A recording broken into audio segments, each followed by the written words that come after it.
Hey guys, I'm Jason Grubb, the 3-time CrossFit Games champion, and I'm going to show you how I managed to work on my weaknesses while following a program at the same time. A lot of people think you have to choose between one and the other, work on my weaknesses and deviate from the program, or just follow the program. You can actually do both if you're strategic about it, and today I'm going to show you exactly how to do it. When I was just starting in CrossFit at age 38 with no athletic background, I was really frustrated that I couldn't do double unders. I just couldn't figure them out. Now I had a ton of weaknesses when I was starting, but double unders were the one that were annoying me the most. So I set out to fix that weakness, and in just a couple of months, I had mastered double unders. I'll show you how I did that in this video. Fast forward 8 years and 2 CrossFit Games titles into the future, and I'll tell you that I struggle with pistol squats. It's one of my weaknesses. And this past year, I decided to work on pistol squats so that they wouldn't be a problem during the qualifiers or the games. And sure enough, they showed up in the qualifiers and the games, and I was fully prepared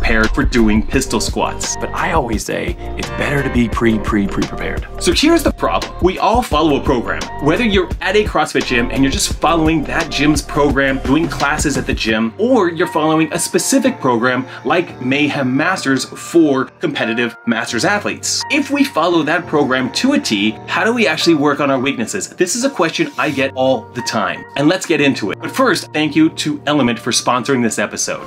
I just finished a 15K run here in North Carolina. I've got an Olympic triathlon this weekend and a half Ironman triathlon next weekend. I'm about to have my Element after that run. Element will be in all the water that I drink during the triathlon. I'm at sea level, it's 1000% humidity. I still need to hydrate significantly. Element's gonna get that job done. Got all the salt, potassium, magnesium my body needs for CrossFit training, as well as these long distance workouts that I've been doing lately. Right now, Element is offering my listeners a free sample pack with any order. That's 8 single serving packets free with any Element order. This is a great way to try all 8 flavors or share Element with a salty friend. Get yours at drinkelement.com/Jason Grubb. This deal is only available through my link. You must go to drinklmnt.com/Jason Grubb.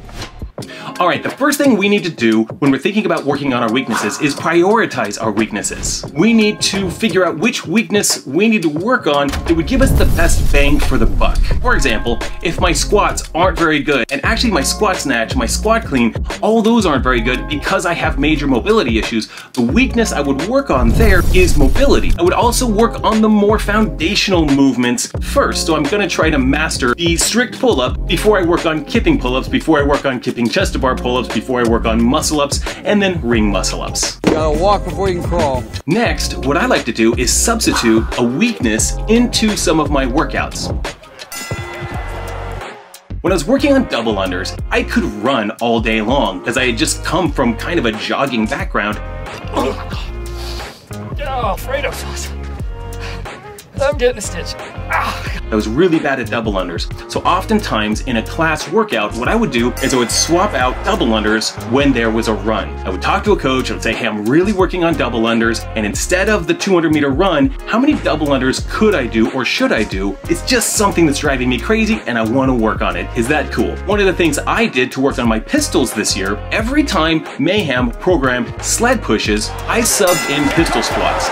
So there's a similar stimulus in those movements. So sometimes I would do full pistol squats instead, and I would just decide how long it would take me to do that sled push and what would be the appropriate amount of pistol squats to do other days where maybe I did heavy squats yesterday and I don't really want to do pistol squats. We got a whole new bag of issues. We can forget about mom for a while. I would do pistol squat progressions, like a pistol squat down to a stack of plates, or I could substitute other movements that were single leg movements like box step-ups or Cossack squats, something that uses one leg. You can also add weaknesses to your warm-up. So for example, double unders. In my world, as part of my warm-up and getting my heart rate going, I would often come into the gym a couple of minutes early and I would practice single unders, a couple of double unders, just a couple of minutes. I wasn't getting crazy.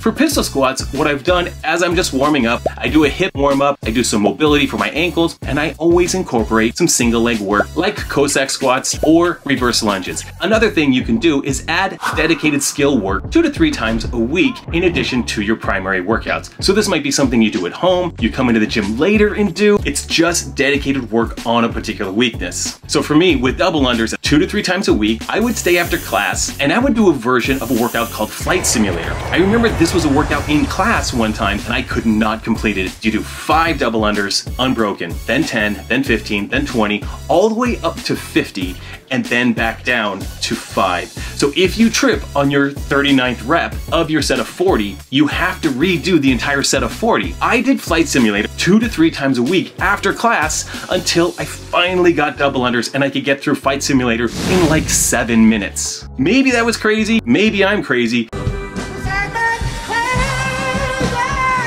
but I was tired of having double unders be a problem in my world. For pistol squats, I don't want to just do extra pistol squats 2 to 3 times a week. Some of these movements can cause a bit more wear and tear on our body. So for one of my dedicated sessions, I'm going to do something like mobility that will really help me with pistol squats. I love this plan! On another day, I might do negative pistol squats, just nice and slow, working on a progression.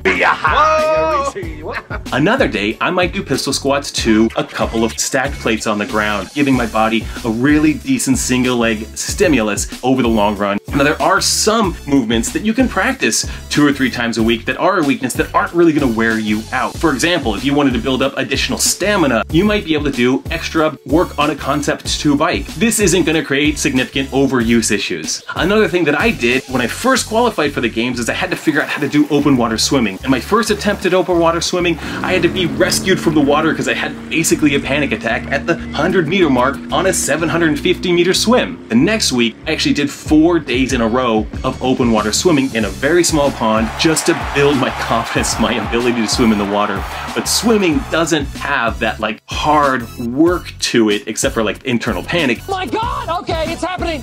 Everybody stay calm. Stay calm! That extra squats, extra pull-ups, extra pistol work would have. And if you don't have time for extra work, you can actually start to prioritize your weakness in specific workouts when they come up. For pistol squats, the workout was like running and pistol squats. I might slow down the overall workout, make a slight modification to the run so that I would have more time to dedicate and focus on those pistol squats. Because I'm doing that, I'm gonna take a loss on the workout. It's not gonna look good on the leaderboard.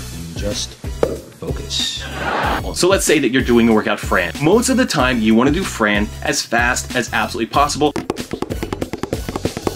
It should be like a 2 to 4 minute workout. Every once in a while, you may make a modification to that so that maybe you go a little bit slower on the thrusters and you don't do banded pull-ups or jumping pull-ups. You work on getting through all 45 pull-ups in this workout. It takes you 20 minutes, but you get through it. Don't laugh at me! Don't laugh at me!